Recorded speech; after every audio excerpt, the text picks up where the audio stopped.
আসসালামু আলাইকুম বন্ধুরা, কেমন আছেন? আশা করি সবাই আছেন ভালো। আলহামদুলিল্লাহ, আপনাদের দয়ায় আমিও ভালো আছি আলহামদুলিল্লাহ। বন্ধুরা, আজকে আমরা কথা বলবো শবে কদর। যেহেতু রমজান মাস চলতেছে ও শেষের 10 দিন চলতেছে, রমজান মাস প্রায় আমাদের থেকে বিদায় নেবে।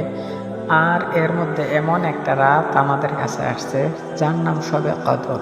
তো আজকে ওইটার আমল ও ফজিলত সম্পর্কে কথা বলবো ইনশাআল্লাহ। ধৈর্য সহকারে ভিডিও দেখতে থাকুন ও চ্যানেলে নতুন হলে চ্যানেলটি সাবস্ক্রাইব করুন ও ভিডিওটি লাইক কমেন্ট শেয়ার করতে ভুলবেন না।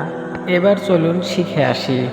শবে কদর ইসলামের পবিত্রতম রজনী। শবে কদর বা লাইলাতুল কদর ইসলাম ধর্মে সর্বাধিক মর্যাদাপূর্ণ রাত হিসেবে বিবেচিত। এটি রমজান মাসের শেষ 10 দিনের কোনো একটি বেজোর রাতে 21, 23, 25, 27 বা 29তম রাত পালিত হয়। এই রাতে গুরুত্ব কোরআন শরীফে স্পষ্টভাবে উল্লেখিত রয়েছে। সূরা আল কদরে বলা হয়েছে এটা রাত এক। সূরা আল কদরে বলা হয়েছে এই রাত 1000 মাসের চেয়ে উত্তম। এতে ফেরেশতারা ও রূহ জিবরাইল আলাইহিস সালাম আল্লাহর নির্দেশে পৃথিবীতে অবতরণ করেন এবং শান্তি বিরাজ করে। সূরা আদ-দুখান এ বলা হয়েছে এই রাতে মানুষের ভাগ্য নির্ধারণ ও পবিত্র কোরআন নাজিল শুরু হয়। মহিমা ও তাৎপর্য। নাম্বার 1, ইবাদতের সুবর্ণ সুযোগ। এই রাতে ইবাদত করলে 1000 মাস 83 বছর ইবাদতের সওয়াব লাভ হয়। নাম্বার 2, গুনাহমোচন।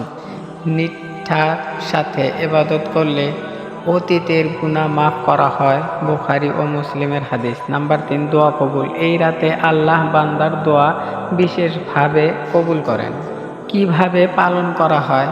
কোরআন তেলাওয়াত, পবিত্র কোরআন পাঠ ও তাফসীর অধ্যয়ন, নফল নামাজ ও কিয়ামুল লাইল, বিশেষ নফল নামাজ যেমন তাহাজ্জুদ ও তাসবিহ পড়া, দুআ ও ইস্তেগফার, ক্ষমা প্রার্থনা এবং ব্যক্তিগত ও সমষ্টিগত কল্যাণের জন্য প্রার্থনা, সদকা, গরিবের সাহায্য করা, ইতিকাফ। শেষ দশকে মসজিদে ইতিকাফ করে আত্মসংযোজন।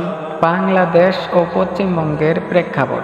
বাংলাদেশ ও ভারতের মুসলিম সম্প্রদায়ে এই রাত অত্যন্ত শ্রদ্ধার সাথে পালিত হয়। মসজিদগুলোতে বিশেষ প্রার্থনা, কোরআন খতম ও ধর্মীয় বক্তৃতা আয়োজন করা হয়। অনেকেই পরিবার সহ রাত জেগে ইবাদত মগ্ন থাকেন এবং মিষ্টান্ন বিতরণ করেন। হাদিসের নির্দেশনা।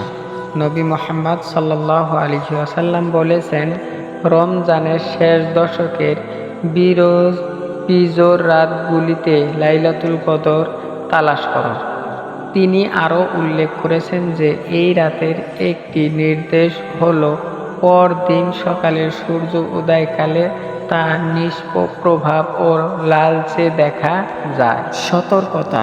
কোনো নির্দিষ্ট তারিখের প্রতি জিদ না করে শেষ দশকের সব বিজোর রাতেই ইবাদত করা উচিত। কোনো অকিল বিশ্বাস বা কুসংস্কারে জড়ানো থেকে বিরত থাকতে হবে। শবে কদর আধ্যাত্মিক পুনর্জাগরণের সুযোগ। এই রাতের মাধ্যমে আল্লাহ বান্দাকে তার নৈকট্য লাভের পথ দেখান।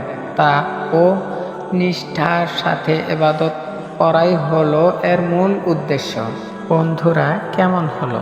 আশা করি ভিডিওটি আপনাদের ভালো লাগছে। ভালো লাগলে ভিডিওটি শেয়ার করুন যাতে করে আমাদের অন্য ভাই বোনেরা এই ভিডিওর দ্বারা শবে কদরের গুরুত্বপূর্ণ আমল ও ফজিলত জানতে পারে, যার সওয়াবের কারণ আপনি হন।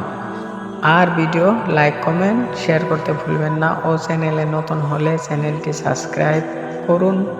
ততক্ষণ পর্যন্ত ভালো থাকুন, সুস্থ থাকুন। দেখা হচ্ছে অন্য কোনো ভিডিওতে। আসসালামু আলাইকুম ওয়া রাহমাতুল্লাহ।